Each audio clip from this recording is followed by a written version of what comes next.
Hey friends, and welcome. My name is Dr. Heather Carden. I'm coming to you live from Ask Dr. Heather, also known as the Keto Doc, here from Kansas City, Kansas, or a suburb called Overland Park, Kansas. It is humid here in the Midwest. I'm looking at my hair here. So anyway, thank you for joining me here on this Saturday evening. I'm sorry I missed our time together last night. My son graduated finally yesterday. Finally, as in they finally got a date that worked out. It did not rain, so we had a super fun day yesterday and Friday, just celebrating with him and his friends this final chapter closing on their education and opening up towards their next step of education, which is leaving for college in just a couple weeks. So that is still a go here, and we're super excited. So I apologize if you've been doing your due diligence, you've been following me, you're doing all the amazing tips about getting your lifestyle back on track. I've got a couple of hot topics we're going to combine tonight because going to attending a graduation where I've had 4 other family members, my sons, graduate from the same institution, Blue Valley Northwest. This was a totally different event that we've had because normally everybody can come. It's in a huge event center. We have about 500 kids in each one of our class graduating, where it's a huge big deal. Unlimited family members again can come. We have speeches, we have performers, and our kids are amazing talent in our classes. And the one we had Friday morning was on a football field. 4 members, we're supposed to be 6 feet apart. As you guys all know the rules, everyone had to have a mask on. There weren't any of the classmates performing, which was super sad. We didn't get to recognize some of the honorary students, the ones who really excelled, or the valedictorians, salutatorians. They were not recognized. So it's a little bit different situation, but just knowing that we still got to celebrate them, but they didn't get to throw their caps and gowns and do fun things like that. But I do apologize for not being there, but I want to get back to you and get back to where we started. So we're on tip number 6. If you've been following, transitioning from wherever you are on your journey towards optimal health. Again, this can be on the standard global diet. Again, kind of compare it like if you're at a couch potato and you're just trying to get to your mailbox, or you're maybe already at your mailbox and you're trying to get to the street. Maybe you're already running a 5K and you're trying to train for an Ironman. All the tips that I'm sharing here along the way can help you get from a standard American diet to a zone diet of 40-30-30. It can help you get from a zone to a paleo to a low carb to a keto. Our optimal goal is to help you get 1% to 2% better every day, help you actually lay down the amazing foundations for your health so you can optimize your health each and every day. It's not about being perfect. It's about learning the tools and tricks that work for your body, reading your body, being your own body's detective, and say, you know what, that really works best for my body style, my body type. That works best for my busy lifestyle. I'm not ready for that yet. So hopefully we go every 2 or 3 days instead of our 10-day keto kickstart, which is our amazing kickstart program. We really just, like a boot camp, charge you through that. With that being said, we are getting ready to do our next 10-day keto kickstart. If you use my referral code and you bought Pruvit ketones and I have not put you in our group, we had a lot of people join. Please email me and saying I need in that group because use your referral code. I got my ketones and I'm ready to go. So I don't want to miss anybody out. So with that being said, check mark that. That's off my list. Tip number 6. So if you're following us, last time we said stop the snacking. We never snacked before 1970s. We are having 3 squares a day in an 8-hour time frame. Last meal 4 hours before bedtime. The next tip number 6 is stop drinking water at meals. So many people sit there, especially when you go to restaurants, and you'll drink like 10 to 16 to 20 ounces of water at meals, and stop drinking water at night while you're sleeping. I hear so many people like, well, I don't drink water during the day, but boy, at bedtime, I'm drinking like 20 to 40 ounces at night while I'm sleeping. Please don't do that. It's actually amazing when your body's sleeping and resting, not digesting and processing water, then your body can actually pull almost a pint of water out of the fat cells, the toxic cells, really pull that stuff out, kind of like a sponge getting dehydrated. It's a really great process for your body to do to pull all that stuff out at night. We talk about dry fasting. We know, and we're not doing a dry fast right now, but when you compare dry fasting, which is no water at all, to just a wet fast, which is water, it's a 3-to-1 ratio. So 1 day of dry fasting equals 3 days of a water fast, because when you're pulling all the water and toxins out, when you're drinking water, you're still diluting that process, still slowing that down.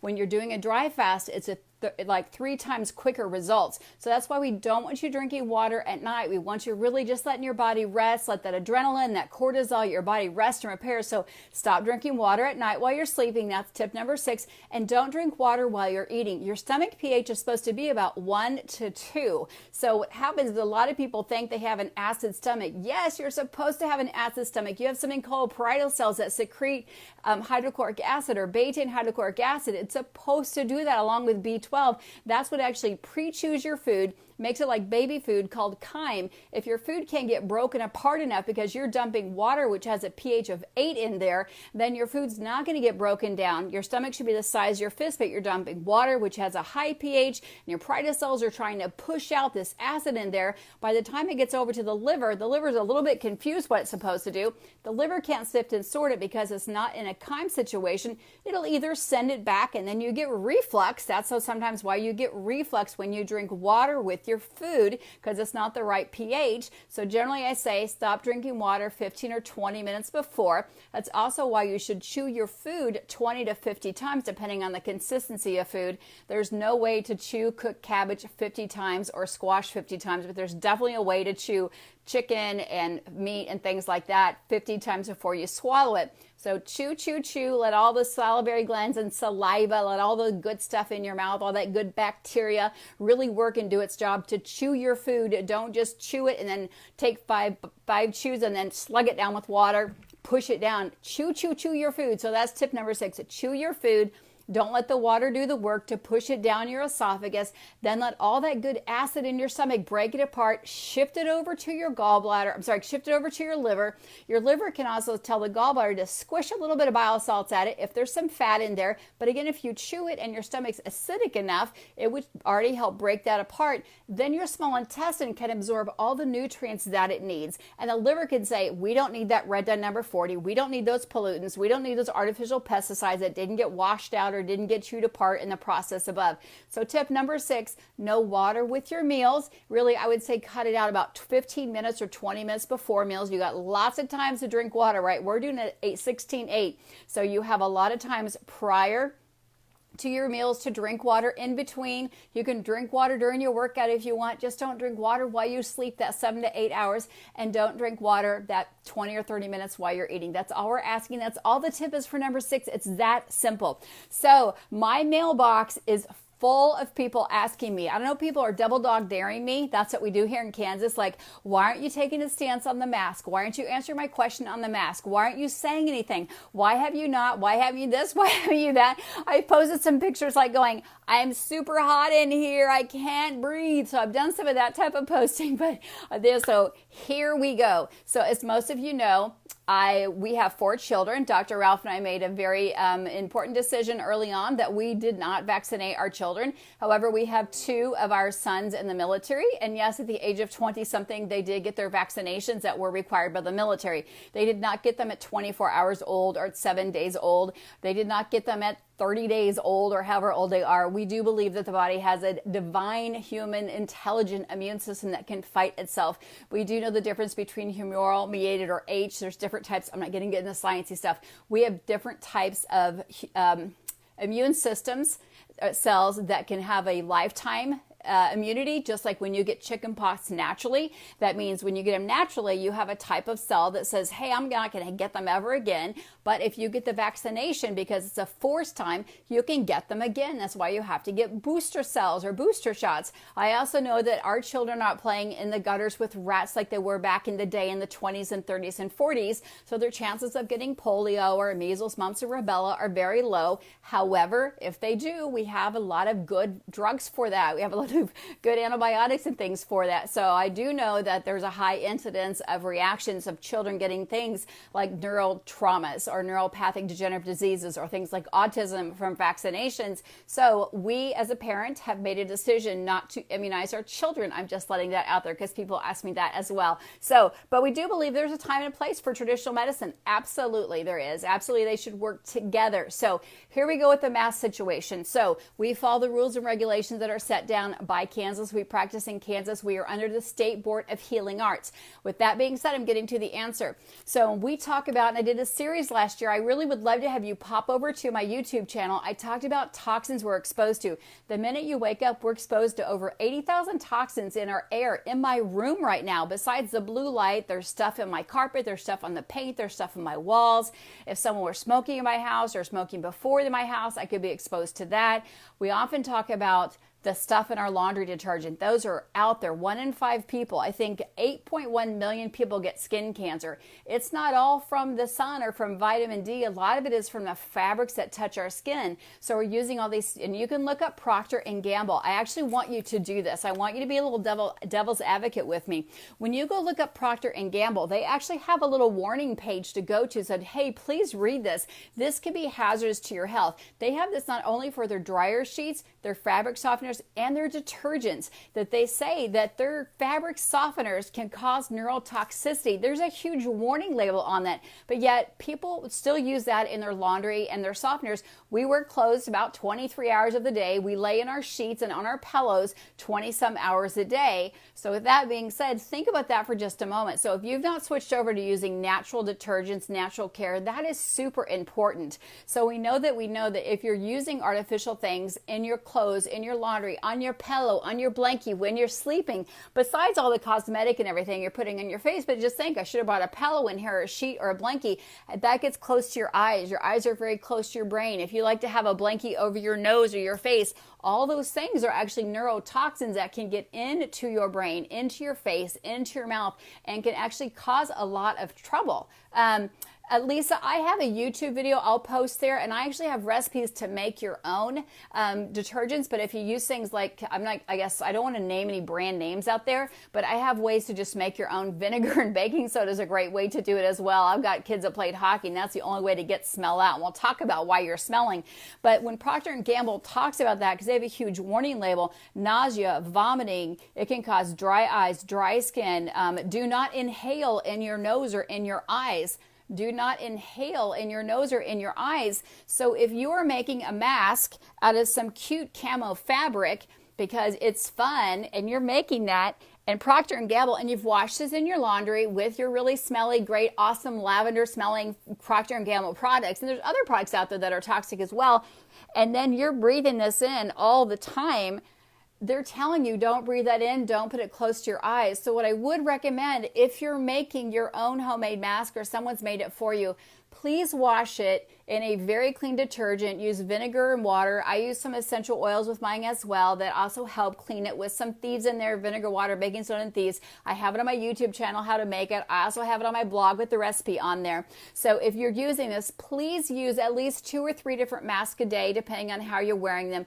Don't use the same mask day after day. I don't want to compare it. Someone told me it's like wearing the same underwear every day, because if you're wearing this 7 hours a day and you're breathing in and out of that all the time, you're getting all the saliva and spit and all that stuff. The same thing is happening with your pillow. When you're breathing on your pillow, all the stuff coming out of your mouth, the saliva, the split, the dust mites, the dander, all that stuff you're breathing in. Please make sure you're rotating, you're using a clean one 2 or 3 times a day, depending on it. But if you're only wearing a mask maybe to go out once every other day for 20 or 30 minutes, that's kind of a different story. But if you're wearing a homemade mask that's cute, maybe it's for a different cause, maybe it's pink for breast cancer, or it's purple for Lyme disease or Alzheimer's disease, please clean them. Please make sure that they're worn with a fabric safe environment, because it can be toxic for you. So that I wanted to share. And the same thing is true when you're using these cloth ones. Don't use the same one twice, because you can spit on these. I could spit on it right now, or I could get my lipstick on it. I could get my, whatever you're using on your lips or your mouth. Again, you wash these or just dispose of them. I think they're $13 for 100. You can buy them on Amazon. The doctors are wearing a very high quality one, and they use what's called a sugar water test. So when nurses or doctors go in and get fitted, they get fitted professionally for this. So they fit the wire ones around their nose. They go into a closed room, and then they place sugar water. They spray sugar water at them.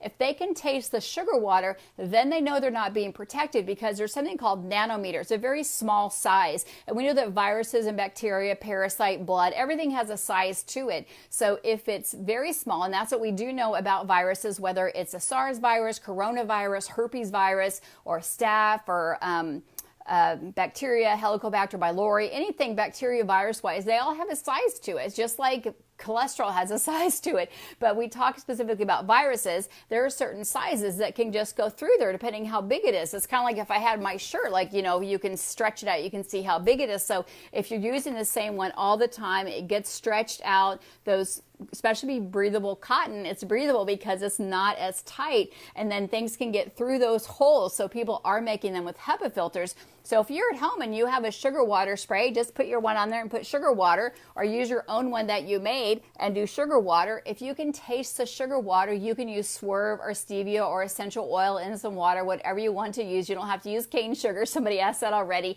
If you can taste it, then you're not really 100% protected. So I really just wanted to review some of the causes from the toxins, from detergents, from laundry detergents, from the dryer sheets. I have a whole YouTube video. It's like 7 minutes long to really talk about that. And I can back it up with Procter & Gamble giving you a warning label about it. Prolonged use against your skin, against your mouth, against your eyes can cause indigestion. It says, do not ingest. I know it means don't drink the little crystals, don't have the dryer sheets, don't put them in your mouth. However, if the dryer sheets are in your laundry, they're getting in your clothes. And then when you're breathing this in and out, and we're going to get to respiration in just a minute, it can be a very serious problem. So if you're feeling different now, and not just due to anxiety, because anxiety makes you breathe faster, makes you breathe quicker. Maybe you're saying, okay, that person doesn't have one on. I assume they might have something. Go back to the standard. Wash your hands and sing happy birthday. I notice people all the time. My mom and I do this, like, do you think they sang happy birthday the whole time? Do you think they really did it, or they just sing the first line and quit? So time this with your kids. Maybe set a timer, sing it to yourself, and then if you're at home, set a timer at the kitchen, set a timer in the bathroom, have your kids set a timer on the phone, and just or the microwave, and set a timer how long it really does take for you to sing happy birthday and wash your hands. That is still the gold standard. That we know. Every surgeon, you'll see them, they're always scrubbing, right? Scrubbing first before they have the mask, and because they can't keep 6 feet of distance. So scrubbing is still that gold standard. Scrub your hands. So please check your laundry detergents. Please check your dryer sheets. Please make sure that's clean, along with whatever it is you're sleeping on. If you have a pillow that's over a month old, please get a new one. I've said this for 20 years in practice, especially as cold and flu season comes out, or allergy season. You have snot that comes out your nose, your eyes and stuff can get dry at night. So if you have dust mites, hair dander, you lose a lot of hair, you're a hairier person at night, whether it's you or your spouse or your loved one or your dog or cat that's in bed with you, or your kiddos in bed with you, make sure you're getting that clean. There's allergy covers that you can use as well. Just get that stuff cleaned out. It just helps your immune system. And the Procter & Gamble label even says may weaken your immune system due to toxic and hazardous waste. It's been on there for decades. It's not anything new, so please just look that up. But know that when you're looking at artificial dyes and coloring, so what makes those little pebbles in the dryer sheet blue or pink or lavender? Artificial dyes, your body has to process that. They're finding it in breast tissues and in thyroid tissues of people who have cancer, who have passed. They're finding those colors. They're coming from candles. They're coming from, right? Because if you burn a candle that's red, where did the red stuff go when it's all gone? It went into your body and it's trapped there in the fat cells. Fat cells have over 170 different hormones. 170 different hormones. So they're finding that in the thyroid. They're finding that in the breast tissue. So they're finding that everywhere. So just burn stuff as clean as you can. I want to keep talking about this a minute. So, and then again, we tell you also, when you look at that stuff with like pillows, you see neurological conditions can actually sometimes happen when there's too many dust mites, too many allergens.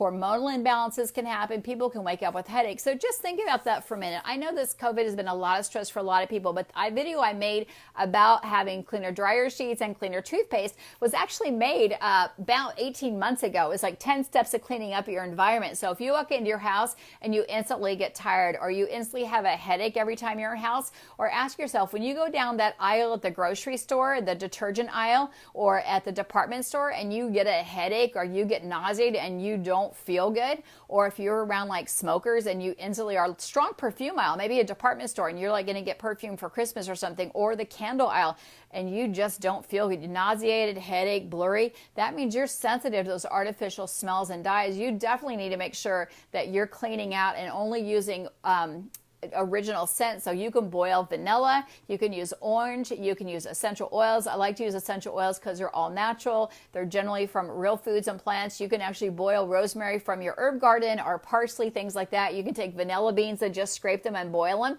You can do that stuff yourself. It's not expensive at all. So things that you can do. So let's talk about respiration for a minute since we're talking about respiration. And hey, I forgot to ask you, where are you coming from? Hey, Becky. Hey, Laura. Hi, Cindy. I see your names right there. Patricia, I was just thinking today about detergents. So Patricia, we're on the same path. I'm glad you said that. So please share this with people because they might not even think about that. Like we can complain all day long. Do I have to wear it? Do I not have to wear it? You know what? I think we need to do what we're told to do and make the best decision for ourselves. So I'm not going to tell you what to do or advise you what to do. I'm going to say make the best decision that works for yourself and for your environment and for your health. So we talk about respiration. So physiologically, respiration is a gas exchange. We breathe in O2 or oxygen, and then it gets changed inside our body. It combines with glucose, and then we breathe out CO2 as a byproduct. It's actually a toxic byproduct. So biomechanical, when we're breathing in oxygen, it combines with glucose, and metabolically, that's how our organisms inside our body, we attain energy that way. Because when oxygen plus glucose, so O2 that we breathe in, and then when we combine with glucose, a whole bunch of stuff happens inside our body. It combines and forms into CO2, carbon dioxide, plus ATP, plus NADP. That's what oxidizes nutrients and releases waste product. The waste product is called CO2. And then CO2 actually feeds our plants. And we know all animals, all humans need to have plants, so it's necessary for life. The problem comes into play when you're breathing in your CO2 all the time, and you're not having time to have that normal gas respiration. We know that oxygen or breathing is so important. We can only go about 3 minutes without oxygen, right? And then we pass away. So it's that important. So I'm trying to just make light of this. I've been really nervous about talking about this because I've been getting a lot of emails and a lot of hits about talking about this, but I just want to be very sensitive about it. I know some people, it goes against what their wishes are, but you do have to work. You do have to feed your family. And I do think people are trying to do the best that they can with the situation that's given. But what you can do is that you can clean your mask every day. You can use the cleanest mask as possible. I do think this is a better option than this. It's not cute. It's not savvy. These are disposable. They're economical. You can get rid of them. If you have one that's homemade, use a HEPA filter inside and sew it in there and then dispose of that or clean it out. The HEPA filters you can get from the vacuum bags, and you can cut those and put them in there so you're getting a better, smaller, we're talking about nanograms or the size of viruses or bacteria. You're getting a better, tighter filtration system, because when you're stretching this out and pulling it down every time you don't want to breathe, I know I look silly. I'm the number one person to pull it down because I think I can't hear you if my mouth is covered.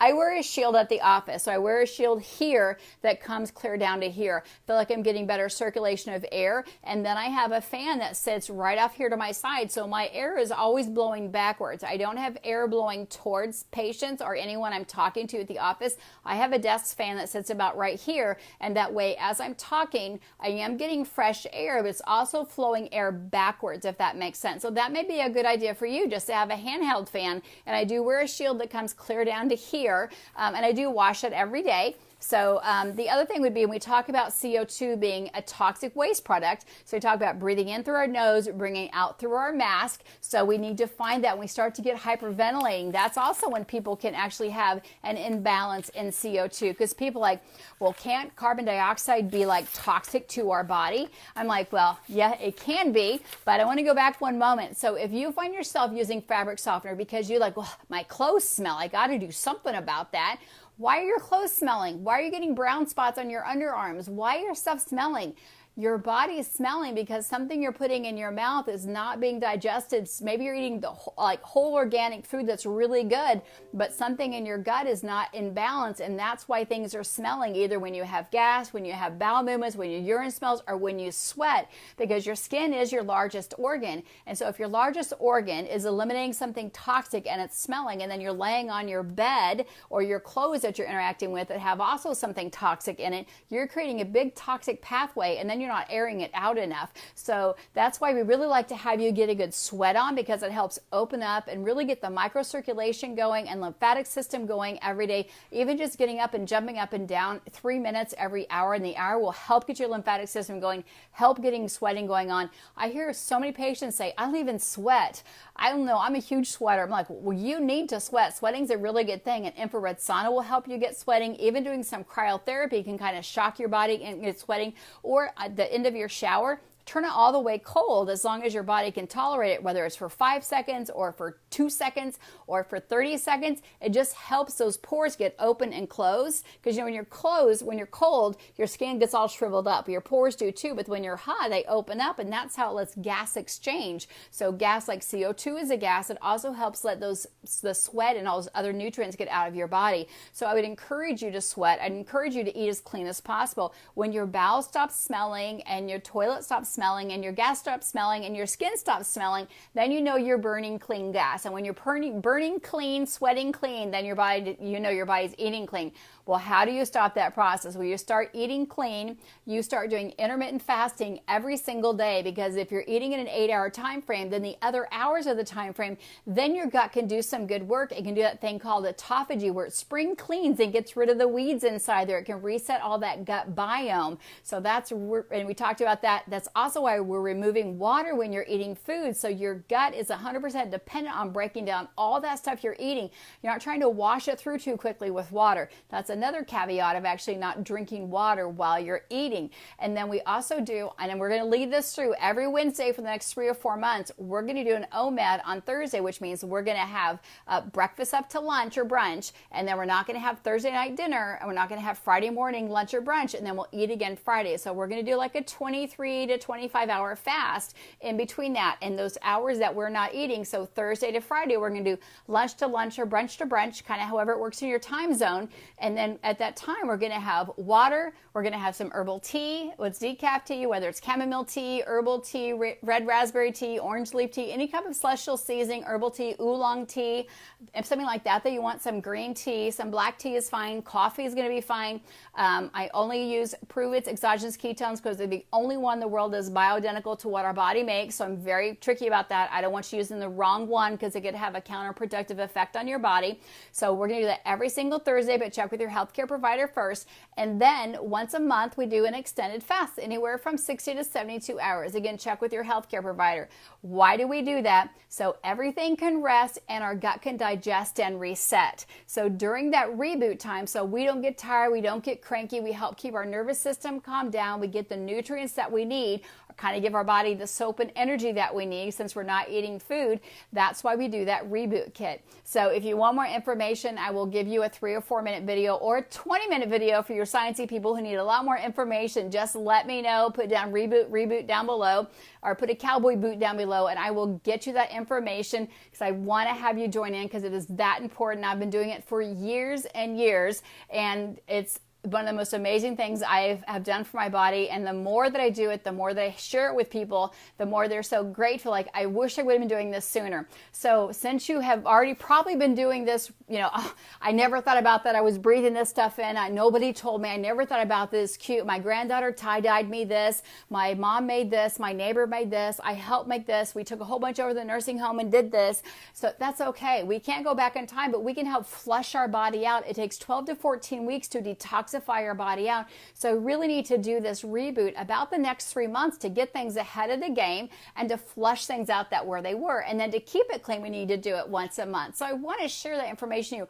Why are we rebooting? Why are we intermittent fasting? Why are we doing this OMAD? Why are we doing that? To keep our bodies healthy and to keep the scum out of our body and to help naturally detoxify it. If we don't naturally detoxify it, compare it to if you've never brushed your teeth. You brush your teeth once or twice every single day. You floss once or twice every single day. Every 6 months, if you don't have any oral issues, you go to the dentist and have them cleaned. Sometimes you have to have a deeper clean done on your teeth depending on what's going on. If you're more nervous, if you have more acid in your teeth, sometimes you've got to do a little more cleaning. The same thing's true for your gut. If you've eaten poorly for the last few so more decades if you didn't know. If you're a diabetic, we know that changes your oral gut flora. Different medications change your oral flora. You know, you can have a very nervous stomach that can dump acid into your colon. We can also dump acid into your teeth, or drinking soda. Things like that can dump a lot of acid into your teeth. That can cause erosion. Well, we need to reset that. So my last bit is just people could say, what can cause a CO2 or carbon dioxide imbalance? Well, it can be caused from people not properly breathing in through your nose and out through your mouth. So the times that you don't have to wear your mask, walk, challenge your respiratory system to do big deep breathing. Download a Calm app that will help you breathe in and breathe out through your nose. Do some good yoga breathing. There are so many amazing yoga studios that are trying to survive out there that have been open for decades, that are teaching really good breathing things out there to calm down your nervous system, to help reset that. Just 5 minutes a day, 3 minutes a day. I'll start doing them on here. I'll invite some other yogis on here. I'll share their stuff on here. It's that important. You have to breathe. If we don't breathe, we can go a long time without eating. We can go some time without sleeping. We can go a few days without drinking water. We cannot go more than a few minutes without breathing. It's that important. And when we breathe shallow, it causes imbalance. When we're nervous and excited, it causes imbalance. We know that, scuba divers have a real hard time with getting too much CO2 because of that regulator and over breathing.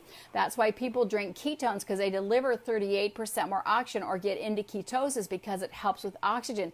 That's why this conversation of exogenous ketones started with the Navy SEALs, so they could get more oxygen through their regulation, through the rebreather, and that's how we remeasured it. So we also know that if people have inadequate ventilation, so if you're stuck in your car, or if you're in an attic, my uncle works HVAC work, so if you're stuck in an attic that's super hot and you don't have proper ventilation, maybe you're on an airplane. Please I don't want to freak anybody out, but that's why airplanes have amazing ventilation systems in there, because again, it's a closed air circulation system. People can get overheated this time of year, and when you get overheated, you breathe shallow. I just watched my German Shepherd come in from over an hour-long run with my husband, and she was panting so hard, and she was laying on her side. She wasn't eating, she wasn't drinking, because intuitively animals know what they need to do. They need to breathe, to pant, to sweat, to cool their body down. As adults, we overthink everything. So just slow the breathing down will absolutely help, and then just making sure your airway isn't contaminated. So don't burn all the candles around your house. Make sure that you do get some fresh air. I see people driving in their cars or air conditioning on and their masks on. I even saw a guy, no joke, with this, and he was smoking a cigarette out the side of that. You want to get fresh air in when you can get fresh air in, right? Fresh air in. The rule right now, especially in the Midwest, it's easy. 6 feet is an easy distance in Kansas to maintain. It's probably not easy in Chicago or New York or San Francisco or in Florida. My son does work in Miami, and it's not easy there. In the Midwest and other parts, it is easy to get 6 feet away from people and get good breathing and do some cardio to get your body moving.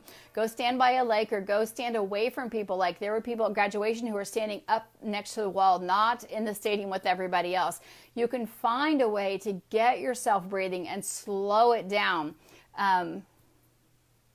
So Lori's, and I'm going to take a couple questions here. So I really just, hopefully I shared some information that's super helpful and answers the 100 questions that I'm having. So if you send me a question in my mailbox, I'm going to refer you back to here tonight. So just to review, tip number 6 on everybody who is optimizing their health. Please don't drink water with your meals. Let your stomach acid, let the parietal cells do their job. Let your teeth, because digestion begins in your mouth, be the first place of digestion. It's called mastication. Let your body chew, chew, chew. Let your saliva glands do the work. If you're a person who's been drinking soda, which is acidic, or drinking tea with artificial stuff, or Gatorade or pop, if you're a person who's been doing all that with your food for years, it's going to take your body a little while, not getting used to having a bite and then drinking it, having a bite and then drinking it. Give your body a little bit of time. Your mouth may be dry. That's okay. Chew more. The more you chew, the more it stimulates saliva.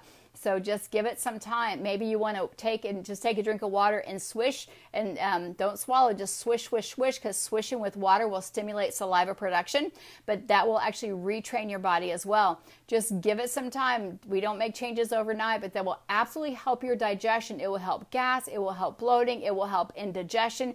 I've had so many people get off their drugs. I'm not suggesting that you stop it, but they get off the medication they're taking for reflux or silent reflux by eating cleaner, chewing their food more, stop drinking 20 ounces of water at meals, and the same thing at night. They stop drinking water at night. They're drinking while they're sleeping. Now they're getting reflux because there's no gravity when you're sitting up to pull that down.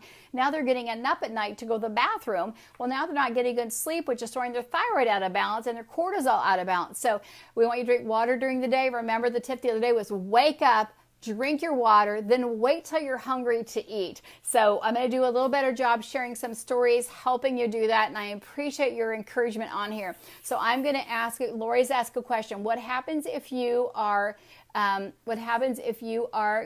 ketotic and blowing out in your breath, and how does it interplay with exchange? So Lori, breathing is all the same. So whether it's physiological or biomechanical, when we breathe in oxygen, and we breathe out CO2. It's a normal part of respiration.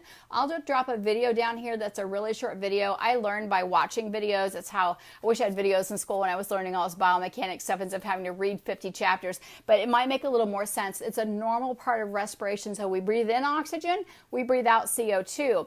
And then what I feel is happening is that when we're breathing through artificial things, and some people have to do that, when you're breathing in and you're not getting the cleanest O2 that you can, it's getting a little bit obstructed by either some artificial dyes or coloring or some other plastic or pesticides or whatever could be in here. If you've been using the same mask for 2 weeks, please throw it out. Please help your children. Please invest in new ones. I think 100 of them is like $13 on Amazon or somewhere else. So please buy new ones. I generally think, Judy, depending on your bladder, I generally think people should stop drinking water about 45 minutes before bedtime, just so you can empty your bladder properly. The great thing about your bladder is you can train it at any age. I encourage women to Kegel. There's a great book about Beyond Kegels to help keep your pelvic floor nice and tight.